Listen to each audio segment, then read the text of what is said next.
Olá pessoal, aqui é o João Vitor, o Químico de Ferro, e hoje nós vamos para a nossa aula de número 88 da série Enem por Questões, com aulas todos os dias até o Enem 2020. Hoje eu trouxe aqui uma questão do Enem de 2015 que trata de equilíbrio químico.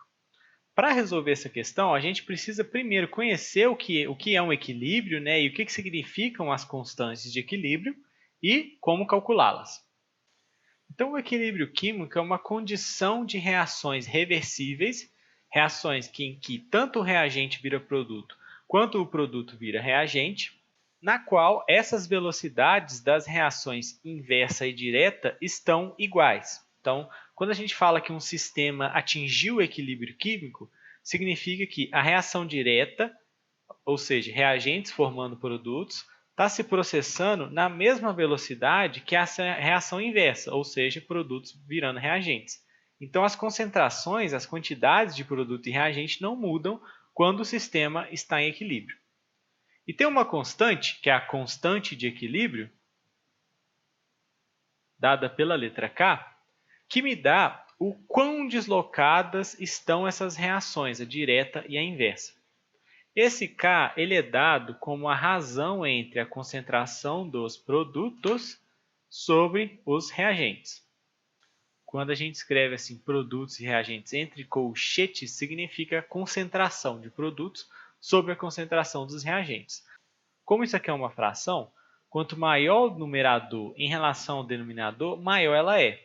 Ou seja, quanto maior o K, mais produto eu tenho, ou seja, a concentração dos produtos é maior que a dos reagentes, portanto, o meu equilíbrio está muito deslocado no sentido direto, no sentido reagentes para produtos, porque eu tenho mais produtos. Quanto menor o K, significa que, por uma fração ser pequena, o denominador tem que ser grande em relação ao numerador. Então, eu estou dividindo por um número muito grande, a fração fica pequena. Isso significa que eu tenho mais reagentes que produtos. Então, a reação inversa é que está favorecida, é que está acontecendo mais. Acontece também, como é o caso dessa questão, da gente tentar descobrir, da gente calcular a constante de equilíbrio de uma reação, de um equilíbrio, a partir de reações intermediárias, de reações etapas. Então, é comum que uma reação grande, uma reação que tenha várias etapas, elas sejam divididas, essa reação grande ela é dividida em algumas etapas, e aí você tem a constante de equilíbrio, né, a velocidade das reações das etapas. E aí, a partir das etapas, descobrir qual que é a velocidade, qual que é a constante de equilíbrio da reação global. Para fazer isso, a gente só precisa reorganizar as reações etapas, as semi-reações, e depois somá-las entre si, somar os seus valores para encontrar a reação que você quer, a reação global. Enquanto as constantes, você vai multiplicá-las entre si.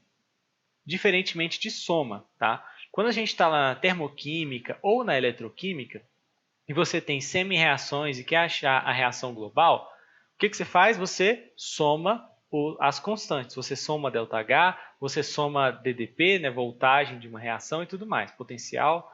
Só que aqui não, aqui a gente multiplica. Por quê? Aqui a gente tem uma reação em etapas. Então você tem os reagentes virando os produtos finais, só que eles não viram diretamente os produtos. Eles primeiro viram um produto intermediário 1, depois um produto intermediário 2, para depois virar o produto final. Então, uma reação em etapas.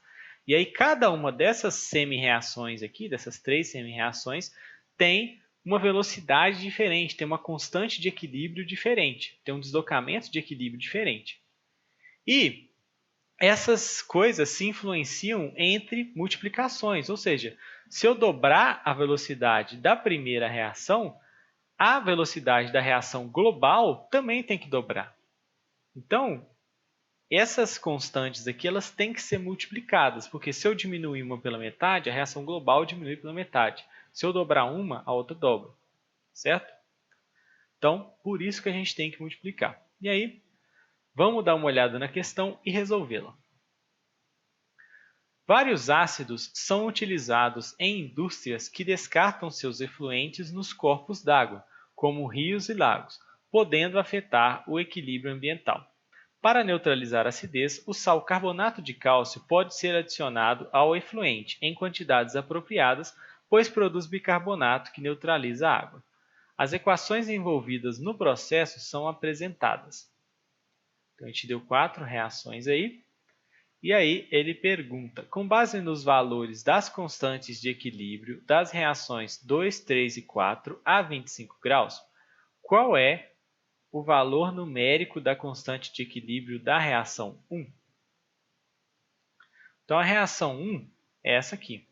CaCO3 mais CO2 mais água, gerando Ca2+, e 2HCO3-, que é o bicarbonato. E aí a gente quer saber qual que é o K dessa reação, qual que é a constante de equilíbrio dessa reação.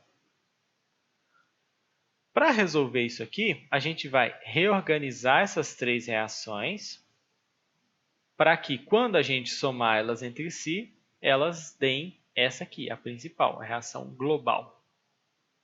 Então, vamos lá.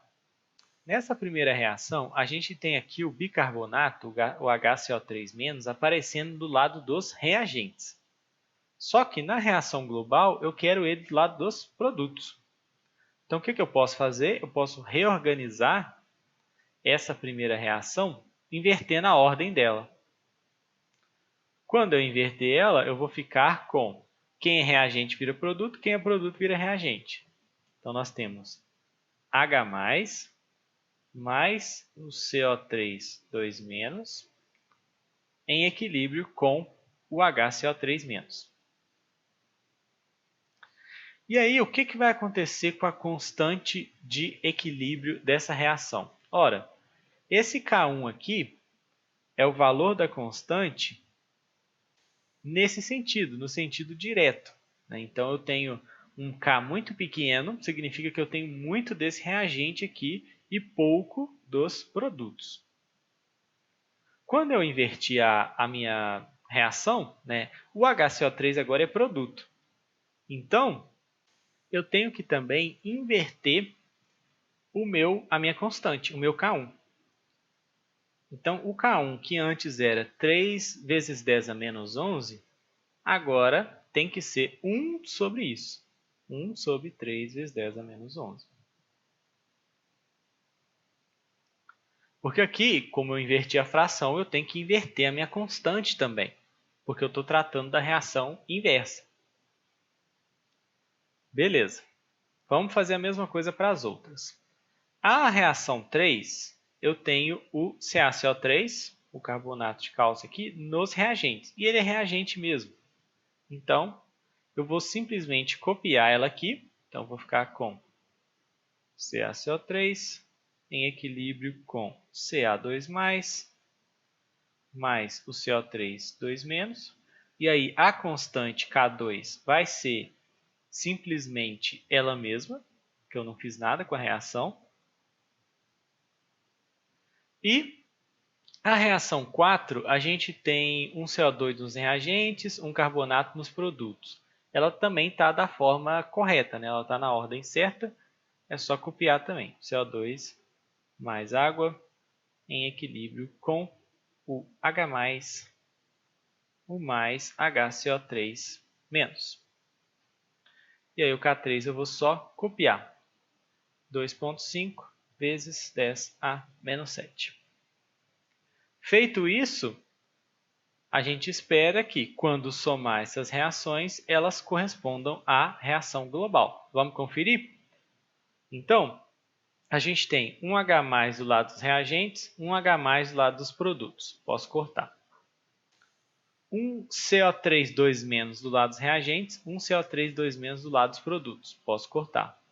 Agora eu não consigo cortar mais e vamos ficar com CaCO3, reagente, mais CO2, reagente, mais água, reagente, em equilíbrio com, quem são os produtos? Ca2+, e eu posso juntar esses dois aqui, Eu tenho 2HCO3-, que corresponde justamente à minha equação que eu quero, a equação de interesse da reação 1.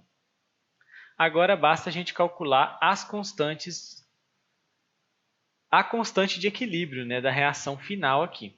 Para a gente fazer isso, como a gente viu, a gente tem que multiplicar essas constantes entre si. Então, a minha constante K aqui vai ser K1 vezes K2 vezes K3. Então, vamos fazer esse produto aqui, ó. Então, a gente tem K1, que é 1 sobre 3 vezes 10 a menos 11, vezes 6 vezes 10 a menos 9, vezes 2,5 vezes 10 a menos 7. Fazer conta com potência de 10 é relativamente até tranquilo. A gente vai juntar quem não está na potência de 10 e fazer essas contas, e as potências de 10 faz separado. Como está tudo multiplicando, eu tenho 6 vezes 2,5 dividido por 3. Posso simplificar isso aqui antes, né? 6 dividido por 3 é 2. 2 vezes 2,5 é 5. Então, fica com 5. Na parte de cima, no numerador, eu tenho 10 elevado a menos 9 vezes 10 elevado a menos 7. Multiplicação de potência de mesma base, conserva a base e soma os expoentes. Menos 9 com mais menos 7 dá menos 16. Dividido por 10 a menos 11. Divisão de potências de mesma base, é só eu conservar a base e subtrair os expoentes. Menos 16 menos menos 11 é menos 16 mais 11, que dá menos 5. Então, eu tenho 5 vezes 10 a menos 5. Esse é meu K.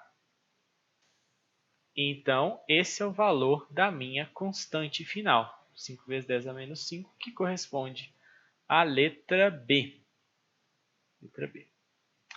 Bom, pessoal, essa é uma questão de equilíbrio que exigia um conhecimento um pouco mais a fundo do que a gente costuma ver, que é o de multiplicar as constantes de equilíbrio para encontrar uma constante de equilíbrio da reação total, da reação global.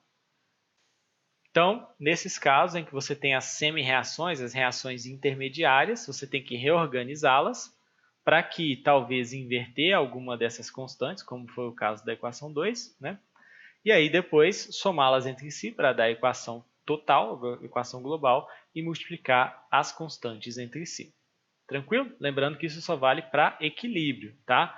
Termoquímica e eletroquímica a gente soma.